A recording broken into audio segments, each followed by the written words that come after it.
Shouts out Big Steve. Welcome again to another episode of the Contender Series. We're back, episode 6, week 6. Llontop versus Lewis. Just me this week. Different time, so my special guest couldn't really fit in. But that's fine. It is what it is. I'll take this time to do a nice and quick little one and, just get on with my day. Like and subscribe if you haven't. Alrighty, let's get straight into the overview. So last week was the worst week of my entire betting year. I lost $5,000 somehow, $5,000, which is quite a lot. It's quite a lot on 5 fights as well. I usually do quite well on Contender. What is there to say? I'm pretty sure this was going to happen. I was feeling a little bit over betting UFC since I came back from Europe. I missed working hard, so I just started grinding, and then I could feel the spark getting away a little bit from me. It wasn't really tilted. I mean, there was some tilting results for a while now, but got out with profit in August. I will always take profit after 1 month of shitty results. But yeah, it just kept happening. Lack of bets on UFC. Waking up at 3 a.m. for UFC Paris, and I felt like I told myself I think I need a break, and I didn't take it. It would have been perfect time. So yeah, that's ultimately what burned me on this card, I feel. We'll start with the first fight. The Guerrero, the chick fight. I felt like it's either the Barbosa by sub or Guerrero by decision, or Rodrigo, or whatever her name was. I felt like it might be a little bit square by submission. Barbosa for her black belt and whatnot. She was pretty. Not many subs, and even the low-level girls that she's, dominating for 3 rounds with grappling, having their back, she still couldn't finish him. So I thought, I would like a better price on submission. And this, chick, even though she likes to grapple and she was in some bad positions, she seemed like a durable, tough Mexican chick that could survive. So I ended up playing minus plus 3.5 handicap. I didn't want to play her decision just in case it was a split. And honestly, it looked good at the start. The chick was, it had her back taken, was in a tough scarf hold position. And once she got out and she was on top of Guerrero, I was about to line up a big live bet. I'm like, this is what I want. This is exactly where I want to be. Then she, as I was calling up for a live bet, she got armbarred. So that was unfortunate. Next fight, Silva versus Vallejos, the Brazilian. So this is where it all went downhill because the whole week I liked 2 dogs. I liked Silva and I liked Vallejo, not Vallejos, Tavares. And I ended up, I couldn't decide which one I wanted to go with. I ended up double taping, and I ended up going with the fight doesn't go decision at minus 200. I thought that was a safe play.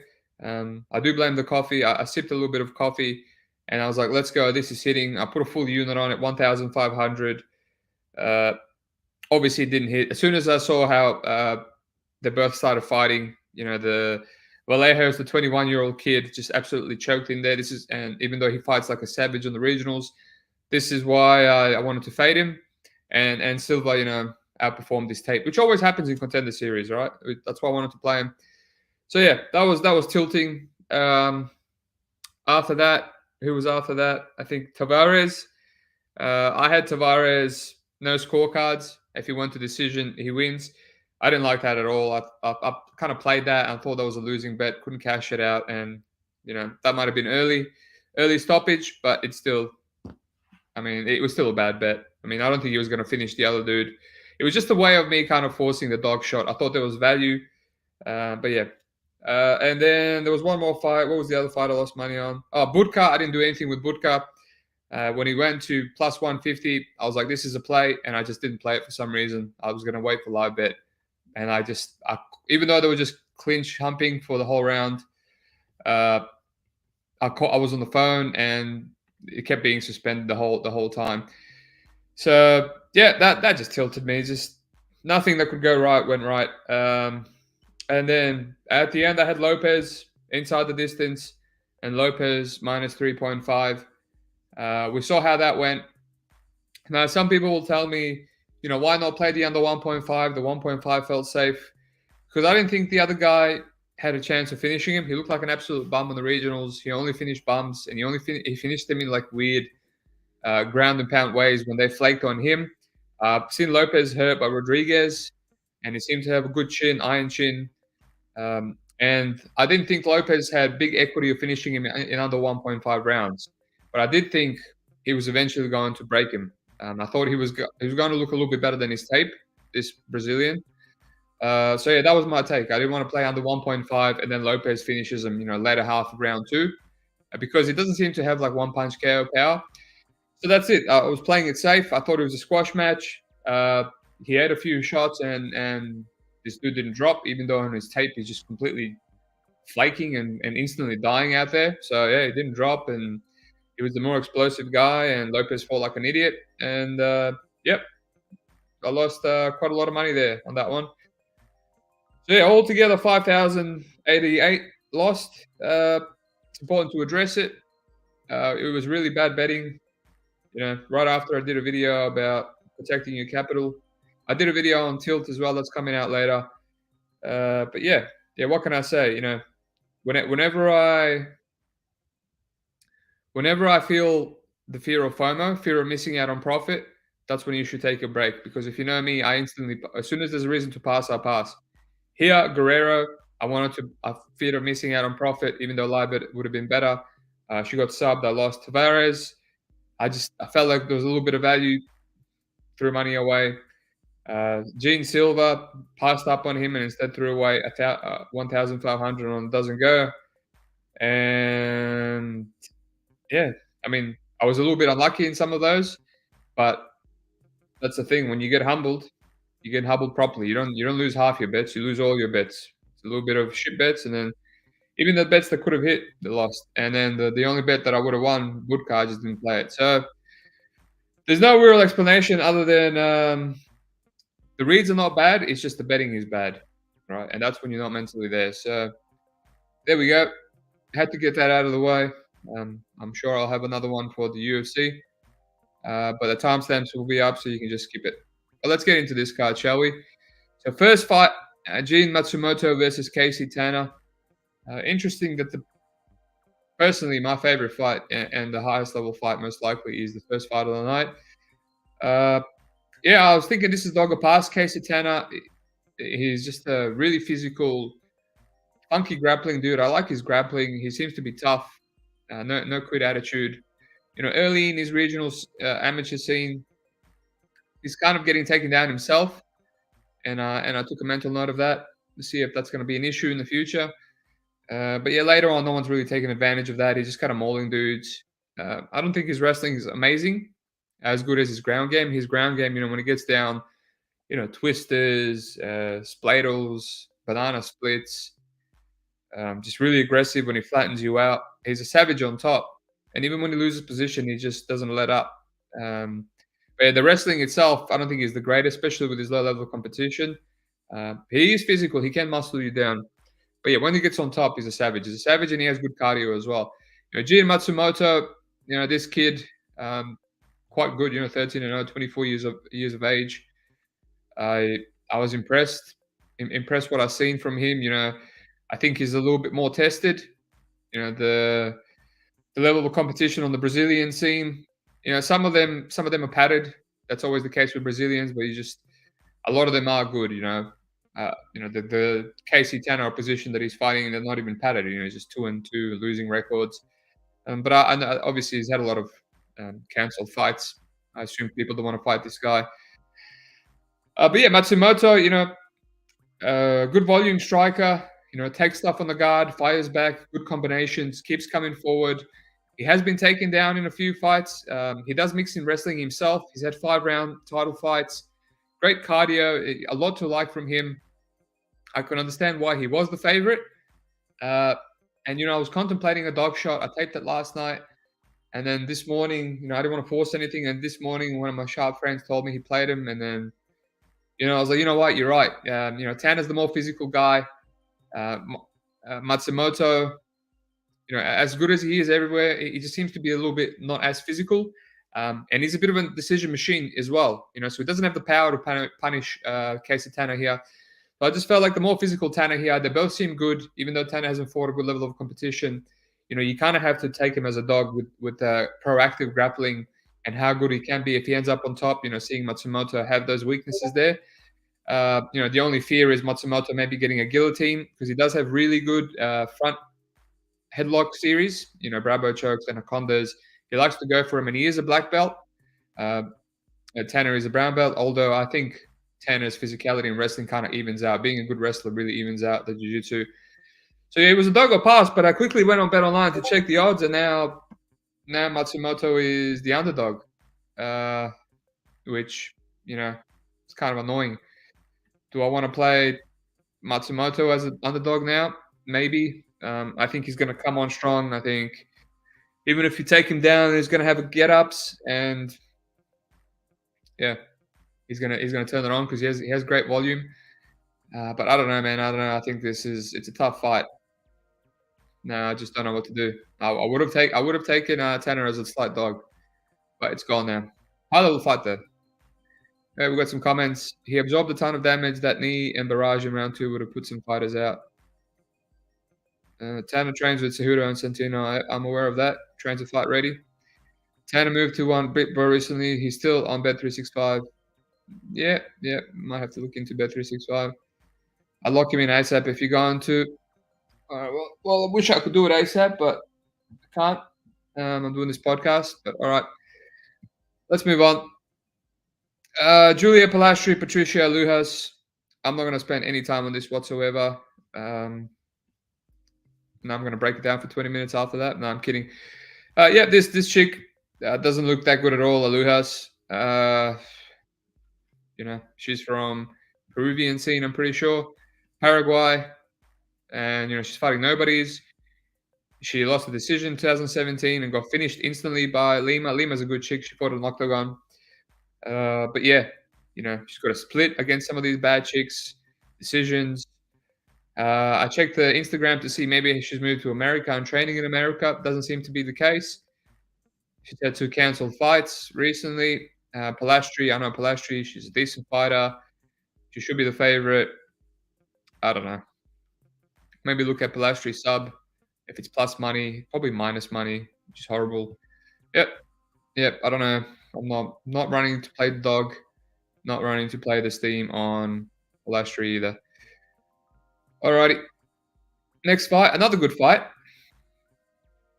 AJ Cunningham versus Stephen Wynn is how you pronounce that, I'm pretty sure. Yeah. Good fight. Taped this one properly in depth. Stephen Wynn coming back for the 3rd time. He was sparked by Cruz in the first one, and that's not a bad result, I guess. Cruz, decent regional fighter now. Bellator doing well. I think he could have been in the UFC, in the current UFC that we're seeing at the moment. Quite watered down, and it was a competitive fight too. Honestly, with how chinny Cruz is, Stephen probably should have, knocked him out or something, or pulled away, but he didn't, and he came back and he had another, competitive. Not a competitive, he won clear, but just did his thing against what's his name, Tio Ralayang, and that guy hasn't fought since. But yeah, he's a decent fighter. He comes forward. I think he trains with Fight Ready as well. Correct me if I'm wrong. I think I'm wrong. He trains with Safe Saud. That's it. And yeah, he just comes forward, 1-2s, occasional rogue spinning back kick. AJ Cunningham does that as well. But yeah, occasionally mixing his takedowns. We haven't seen it a bit in the Contender Series. But he can be taken down. He's a pressure boxer. He gets up. Decent cardio. That's pretty much his game. He's a well-rounded guy. I think he could probably be in the UFC. Not like a high-level guy or anything. And then AJ Cummings, I mean, he's not as predictable, I would say. He's a lot more kick-based. His hands are a bit low. He's not strictly a boxer. Occasionally throws spinning wheel kicks. He has some power of his own. He will also go for takedowns, but he has issues with his own takedown defense. I'm positive he's a blue belt, but he's fought black belts in LFA and he's done all right. He outgrit him. His main thing, he's a tough come forward, tough guy, right? He's got no quit in him. He wins fights in just different ways, you know. He gets rocked, he gets taken down, and he just kind of out cardios him. He hurts him later on. Uh, so yeah, I mean, I agree that Steven should be the favorite. He is he's the slightly sharper guy. Both have issues with the defense, you know, but at least Steven comes forward with a high guard, whereas AJ, his hands are completely down and he's looking to just kind of pot shot you and counter you.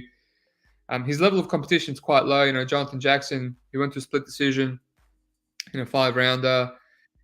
Conley was the black belt that kind of grappled him for round one and halfway through round two until AJ hurt him. And then Jason Mullen, you know, he dropped Jason in the first round. He looked like to be dominating him, and then you know Jason hurt him, took him down, and then AJ came back and submitted him with a rear naked choke.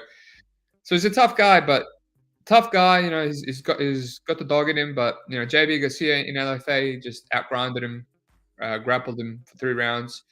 Javier Garcia is a black belt, uh, high level black belt, good tutelage. So yeah, that's his issue. Takedowns is his issue. I don't know. At this current line, I wouldn't really be rushing to play Steven Wynn. I mean, he's proven to, you know, he's proven that he can fight competitive decisions. AJ is tough. I could see a competitive decision here, even though AJ Steven is the better fighter technically. Yeah, I don't know. I don't want to bang on to it. It's to me, it's kind of like a dog or pass. Maybe Steven by decision, but he's also, you know, this is third time coming back. I'm sure he doesn't want to repeat the last fight where he didn't get a finish.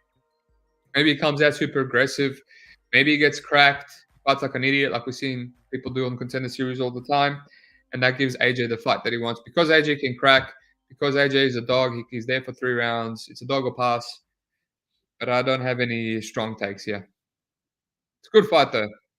High level fight. Alrighty, this one right here. This is a typical heavyweight slop fest. All right, Eduardo Neves versus Jonathan Deniz. They're two strikers.